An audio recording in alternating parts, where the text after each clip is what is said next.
নমস্কাৰ আমি district teacher কনক্লেভৰ 3 দিনীয়া প্ৰগ্ৰেম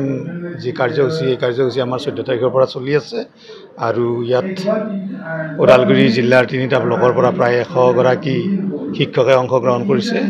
আৰু তেওঁলোকে নিজাববীয়াকৈ 19 গৰাকীয়ে ইয়াত বিভিন্ন ধৰণৰ ক্লাছৰুম ট্ৰানজেকশ্যনত যিবোৰ কাৰ্য কৰে সেইবোৰ প্ৰেজেন্ট কৰিছে আৰু তাত আটাইয়ে অংশগ্ৰহণ কৰিছে আৰু আজি আহি আমি 3 দিনীয়া কাৰ্যসূচীৰ আমি সেই কাৰ্যসূচীত উপনীত হৈছো। আমাৰ ভেলিডিক্টৰী সেশন বৰ্তমান চলি আছে আৰু ইয়াতে আমি 3 গৰাকী আমাৰ ওদালগুৰি জিলাৰ পৰা আমি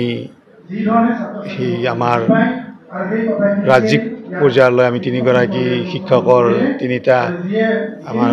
যি টিচাৰৰ তেওঁলোকৰ এক্টিভিটিজ এইটো আমি তালৈ পঠাম আজিৰ এই অনুষ্ঠানটোৰ যোগেদি আৰু আমি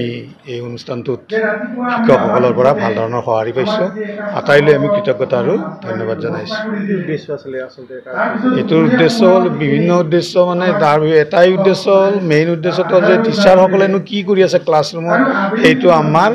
অকল এজন টিচাৰে এখন স্কুলত কৰে। ইয়াত আমি অলপ আগতে ক'লোৱে যে আমাৰ ইয়াত 100 গৰাকী অৰ্থাৎ 100খন স্কুলে গম পাই গ'ল যে আমাৰ ওদালগুৰিত কোনটো ভাল ধৰণে প্ৰেক্টিছ চলি আছে ক্লাছৰুমত প্ৰেক্টিছ চলি আছে অৰ্থাৎ এইটো হ'ল এটা